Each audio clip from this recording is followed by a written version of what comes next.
Hello students, myself Dr. Varna Mishra. Today I will teach you phylogenetic system of classification. इसके पहले भी मैं इसका एक पार्ट पढ़ा चुकी हूँ जिसमें मैंने एंगलर एंड प्रेंटर का क्लासिफिकेशन पढ़ा था, बट आज हम लोग जॉन हचिंसन का क्लासिफिकेशन डिस्कस करेंगे जो कि 1884 टू 1972 है। जॉन हचिंसन ब्रिटिश बॉटनिस्ट थे जिन्होंने अपना वर्क रॉयल बॉटनिकल गार्डन जो कि क्यू इंग्लैंड में सिचुएटेड है, मतलब वहाँ पर बना हुआ है, तो वहाँ पर किया था। तो पहले इन्होंने जो बैंथम एंड हुकर ने भी, मैंने इसके पहले भी पढ़ाया, आपको याद हो कि बैंथम एंड हुकर ने जो क्लासिफिकेशन दिया था तो उनका भी वर्क क्यू इंग्लैंड के रॉयल बॉटनिकल गार्डन में हुआ, मतलब उन्होंने भी वहीं पर वर्क किया था अपना। तो उसमें उन्होंने जो देखा था उसके उसी क्लासिफिकेशन को जॉन हचिंसन ने भी स्टडी किया और इन्होंने फाइलोजेनेटिक कैरेक्टर्स के आधार पर अपना वर्क था वो बुक पे पब्लिश किया। तो इन्होंने जो बुक पब्लिश की उसका नाम था the families of flowering plants, और the families of flowering plant का 1926 में जो एडिशन पब्लिश हुआ उसमें उन्होंने डाइकोटिलिडन्स प्लांट्स के बारे में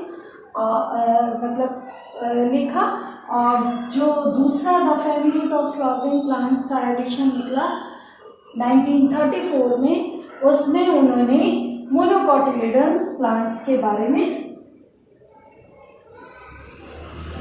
क्या कहते हैं लिखा, पब्लिश किया या कह सकते हो आप।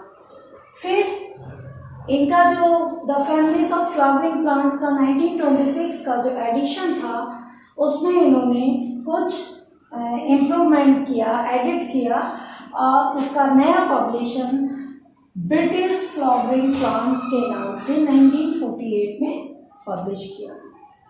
और जो इनका दूसरा वॉल्यूम था the families of flowering plants का 1934 का, उसको उन्होंने the families of flowering plants के ही नाम से 1959 में पब्लिश किया।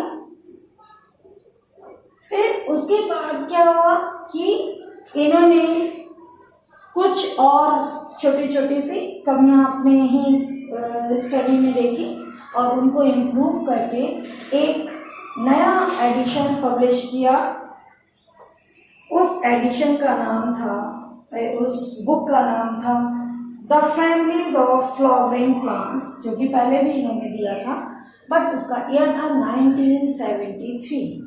और उस बुक का पूरा राइटिंग वर्क उन्होंने या एडिटिंग वर्क उन्होंने कंप्लीट कर दिया था अपनी डेथ से पहले। उनकी डेथ 12 सितंबर 1972 में हुई थी, सॉरी 12 नहीं, 2 सितंबर 1972 में हुई थी। तो उसके पहले उन्होंने उसका पूरा वर्क कर दिया था और वो 1973 में पब्लिश हुई, जिसमें पूरा उन्होंने जो करेक्शन था वो कर दिया था। अब इन्होंने जो अपनी book the families of flowering plant में क्लासिफिकेशन दिया उसमें 1959 में जो क्लासिफिकेशन दिया था वो कुछ प्रिंसिपल्स के आधार पर दिया था। इनके कुछ सिद्धांत थे, तो इनके सिद्धांत कुछ इस प्रकार थे, जैसे कि इनके अकॉर्डिंग जो क्लासिफिकेशन था वो इवोल्यूशन था वो दोनों ही डायरेक्शन में होता है। मीन्स इवोल्यूशन मीन्स विकास, तो प्लांट्स में जो विकास है वो अपवर्ड और डाउनवर्ड दोनों ही डायरेक्शन में होगा। दूसरा उन्होंने कहा था कि जो इवोल्यूशन है वो आवश्यक नहीं है कि सभी प्लांट्स के सभी ऑर्गन्स में इवोल्यूशन हो, कुछ ऑर्गन्स में इवोल्यूशन हो सकता है, जरूरी नहीं कि सभी ऑर्गन्स में इवोल्यूशन हो। नेक्स्ट उनका प्रिंसिपल था कि जो ट्रीज और जो प्रिंसिपल के अकॉर्डिंग क्लासिफिकेशन दिया था उसमें कुछ थे, तो उन्होंने क्या किया था, ट्रीज और उसको श्रब्स को हर्ब से पहले रख दिया था। उन्होंने बताया था कि, और दूसरा ये भी बताया था कि ट्रीज और श्रब्स क्लिम्बर्स की अपेक्षा ओल्डर थे। इसके अलावा पेरिनियल, उनके अकॉर्डिंग पेरिनियल मीन्स बहुवर्षीय, तो जो बहुवर्षीय पौधे थे वो द्विवर्षीय और एक वर्षीय प्लांट्स की अपेक्षा अधिक एनुअल थे, अधिक ओल्डर थे, मीन्स पुराने थे। इसके अलावा उन्होंने बताया कि जो लीव्स का अरेंजमेंट है वो स्पाइरली जो हुआ था वो ज़्यादा पहले का है, और एडवांस टाइप में अल्टरनेट क्रम में ग्रो करती थी लीव्स। उसके अलावा उन्होंने बताया कि सोलिटरी फ्लावर जो हुए थे वो मोर प्रिमिटिव थे, जैसे कि यहाँ अभी मैं क्लासिफिकेशन बताऊंगी उसमें बताऊंगी आपको कि जो उनके अकॉर्डिंग वो कह रहे थे कि जो सोलिटरी फ्लावर थे वो मोर प्रिमिटिव थे, किसके कंपैरिजन में, इन्फ्लोरेसेंस के। अभी आगे हम लोग इन्फ्लोरेसेंस पढ़ेंगे तब देखेंगे। इसके अलावा एक पॉइंट ये भी था उनके अकॉर्डिंग कि जो वो आपका वेस्कुलर बंडल थे वो वेस्कुलर बंडल एक सिलेंडर के अकॉर्डिंग मीन्स अरेंज थे और मोर प्रिमिटिव थे। और इसके अलावा एक प्रिंसिपल उनका ये भी था कि जो एक्टिनोमॉर्फिक फ्लावर थे वो जाइगोमॉर्फिक फ्लावर की अपेक्षा अधिक प्रिमिटिव थे। एक्टिनोमॉर्फिक मीन्स होता है जबकि फ्लावर को हम दो एंगल से, मतलब नहीं, आप कह सकते हो किसी भी प्लेन से काटे तो वो इक्वल पार्ट में कटेगा। सपोज करो ये फ्लावर की सिमेट्री है, तो चाहे हम इस प्लेन से काटे चाहे इस प्लेन से काटे सेंटर को होते हुए, तो वो दो इक्वल पार्ट में डिवाइड होगा। और जाइगोमॉर्फिक होता है कि किसी एक प्लेन से सेंटर से होते हुए हम इक्वल पार्ट में काट सकते हैं। अभी मैं आगे आपको वो भी टर्मोलॉजी के टर्म सारे क्लियर करूंगी, तब क्लियर होगा। तो अतः इनके अकॉर्डिंग एक्टिनोमॉर्फिक जो कंडीशन थी वो अधिक प्रिमिटिव थी जाइगोमॉर्फिक की अपेक्षा। उसके अलावा और एक इनका था कहना कि जो एपोकार्पी कंडीशन थी वो सिनकार्पी की अपेक्षा अधिक प्रिमिटिव थी। दूसरी बात जो क्या कहते हैं आपका हाइपोगाइनस कंडीशन थी वो मोर प्रिमिटिव थी एपिगाइनस कंडीशन की अपेक्षा। और इसके अलावा बाइसेक्सुअल जो फ्लावर थे वो यूनिसेक्सुअल फ्लावर की अपेक्षा प्रिमिटिव थे। इस तरह से बहुत सारे जो इनके रूल्स थे उसके प्रिंसिपल्स थे, उसके अकॉर्डिंग उन्होंने करीब 24 थे, तो उसके अकॉर्डिंग इन्होंने क्लासिफिकेशन दिया जो कि कुछ इस प्रकार है। जैसे कि इन्होंने जो प्लांट्स थे उनको फ्लावरिंग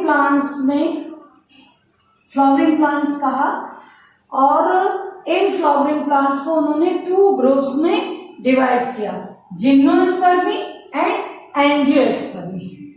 तो जिम्नोस्पर्मी में तो जो नेकेड सीड्स प्लांट्स थे उनको रखा, और एंजियोस्पर्मी में जिनमें कवर्ड सीड्स प्लांट्स थे उनको रखा। क्लियर? तो ये तो मेन डिफरेंशिएशन था जिम्नोस्पर्मी और एंजियोस्पर्मी में। इसके बाद इन्होंने एंजियोस्पर्मी को 2 पार्ट्स में डिवाइड किया, डाइकोटिलिडन्स एंड मोनोकोटिलिडन्स। तो जो डाइकोटिलिडन्स मैं पहले भी बता चुकी हूँ, फिर से बता दे रही हूँ। नंबर ऑफ कोटिलिडन के बेस पर डाइकोटिलिडन नाम दिया, मीन्स उनमें 2 कोटिलिडन्स थे जिन प्लांट्स में, जिन फ्लावरिंग प्लांट्स में, उनको डाइकोटिलिडन नाम दिया, और जिनमें सिंगल कोटिलिडन था उनको मोनोकोटिलिडन नाम दिया। इसके बाद डाइकोटिलिडन्स को उन्होंने 2 पार्ट्स में डिवाइड किया, 2 सब डिवीजन आप कह सकते हो। ये डाइकोटिलिडन मोनोकोटिलिडन डिवीजन है। तो जो डाइकोटिलिडन्स को उन्होंने लिग्नोसी और हर्बेसी में डिवाइड किया, तो लिग्नोसी में मोस्टली ट्रीज प्लांट्स थे और कुछ श्रब्स भी थे और उसके अलावा सम हर्ब्स भी आ गए। बट हर्बेसी जो था वो हर्बेसियस ग्रुप था, मीन्स मोस्टली हर्ब्स प्लांट्स थे और कुछ श्रब्स भी इंक्लूडेड हुए। लिग्नोसी का जो ऑर्डर संख्या है वो 54 है और मैग्नोलियल्स ऑर्डर से स्टार्ट किया था उन्होंने लिग्नोसी का क्लासिफिकेशन और बर्बीनियल्स ऑर्डर पर समाप्त किया था। इसी तरह हर्बेसी जो हर्बेसी जो सब डिवीजन है इसमें उन्होंने 28 ऑर्डर्स रखे और वो 28 ऑर्डर्स रेनियल्स से स्टार्ट हुए और लेनियल्स पर कंप्लीट हुए। इसके बाद मोनोकॉटिलिडन्स को उन्होंने 3 ग्रुप्स पे डिवाइड किया और वो 3 क्या थे, कैलिसिफ्लोरी, कोरोलीफ्लोरी एंड ग्लूमीफ्लोरी। तो कैलिसिफ्लोरी में क्या था कि कैलिक्स और कोरोला स्पष्ट थे। कैलिसिफ्लोरी में कैलिक्स और कोरोला स्पष्ट थे और इसके अंतर्गत 12 ऑर्डर्स क्लासिफाइड किए थे उन्होंने। इसके बाद आता है आपका कोरोलीफ्लोरी। तो कोरोलीफ्लोरी में जो कैलिक्स और कोरोला थे वो अधिक या लेस सिमिलर थे, मतलब बहुत अधिक सिमिलर होंगे या बहुत कम सिमिलर थे और इसके अंतर्गत 14 ऑर्डर्स हैं। जबकि ग्लूमीफ्लोरी जो कि लास्ट मोनोकॉटिलिडन्स के सब डिवीजन है,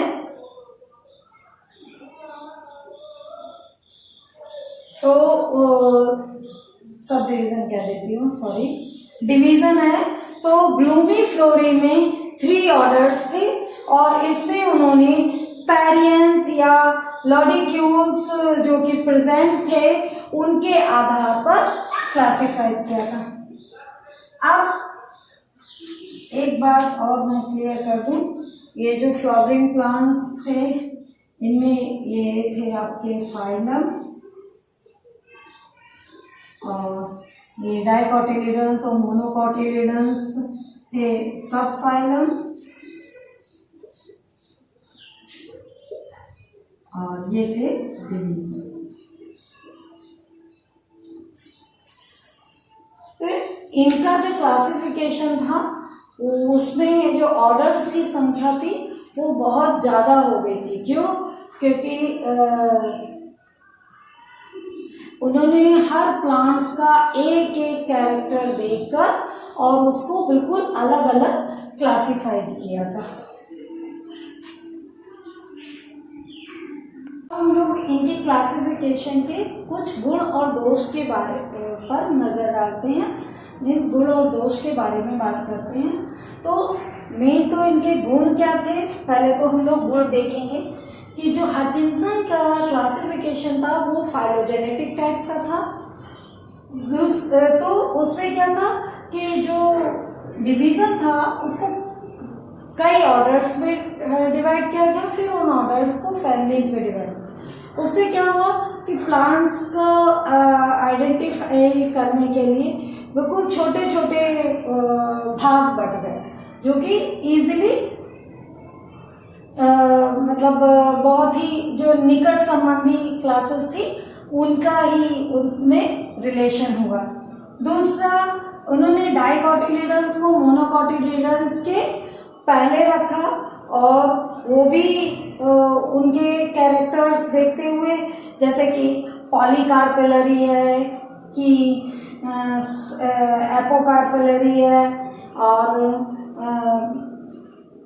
उसके अलावा आप कह सकते हो कि जो डाइकोटिलिडन्स में वैस्कुलर बंडल हैं वो अच्छे से डेवलप्ड हैं, रिंग में हैं कि नहीं है। और एक कैरेक्टर ये भी था कि उन्होंने बताया कि डाइकोटिलिडन्स प्रिमिटिव टाइप के थे मोनोकोटिलिडन्स की अपेक्षा। और दूसरा कि जो पेरियंथ का रिडक्शन है उन्होंने वो डेवलपमेंट का मुख्य बेस बताया, मेन बेस। ठीक, अब अगर इनके डीमेरिट्स देखें, दोष देखें, तो इनमें दोष क्या था? इन्होंने जो एंजियोस्पर्म को 2 पार्ट्स में डिवाइड किया, डाइकोटिलिडन्स और मोनोकोटिलिडन्स, तो वो तो ठीक किया, बट इनका जो क्लासिफिकेशन दिया था, जो इन्होंने सिस्टम दिया था, वो प्रैक्टिकली ज़्यादा प्रूव नहीं हुआ। मीन्स आपको अगर प्रैक्टिकल के लिए इसको यूज़ करना है तो आपको एक कीवर्ड्स चाहिए पड़ेंगे। मीन्स एक कुंजी जो इन्होंने बनाई थी, वो कुंजी के बिना आप इनका क्लासिफिकेशन मतलब आप एक तरह से यूज़ नहीं कर सकते हैं, कह सकते हैं। तो इसलिए भी ये अच्छा नहीं रहा, क्योंकि आप पता पड़ा प्रैक्टिकल करने बैठे तो आपको एक कीवर्ड्स भी चाहिए पूरा, तब आप जाकर उसको क्लासिफाई कर पाए।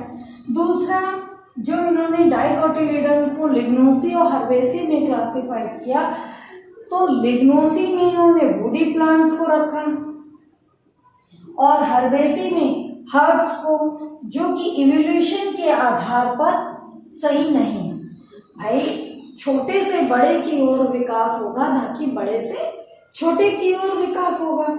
दूसरी बात, इनके अकॉर्डिंग जो कोटिलिडन्स थे वो प्रिमिटिव टाइप के, बट ऐसा नहीं था। और दूसरी बात ये थी, अगर आप उस हिसाब से देखें तो इन्होंने क्या किया कि जो नेचुरल फैमिलीज थी, इसकी हर्बेसी की या लिग्नोसी की, उसमें पता पड़ा कुछ स्पीसीज इसमें भी रखी हुई हैं और वही स्पीसीज इसमें भी रखी हुई हैं, हर्बेसी में। और दूसरी बात, लिग्नोसी की जैसे कि कंपोजिटी हुई, वायोलेसी हुई, बर्बिनेसी हुई, ये कुछ ऐसी फैमिलीज थी जिनमें हर्ब्स भी हैं, श्रब्स भी हैं। तो इसलिए इनका ये इस तरह का क्लासिफिकेशन कुछ सुटेबल नहीं हुआ। तो इसीलिए है कि सबसे ज़्यादा बैंथम एंड हुकर का क्लासिफिकेशन मान्य होता है, मोस्टली ये लॉन्ग में आता है। ठीक है, तो इसका मैंने समझा पूरा दिया है आपको, और बाकी जो भी नोट्स आपको अगर बनाना है तो आप एस चांद की भी बुक आती है, रसोई पब्लिकेशन की भी आती है, कोई भी आप ले सकते हो।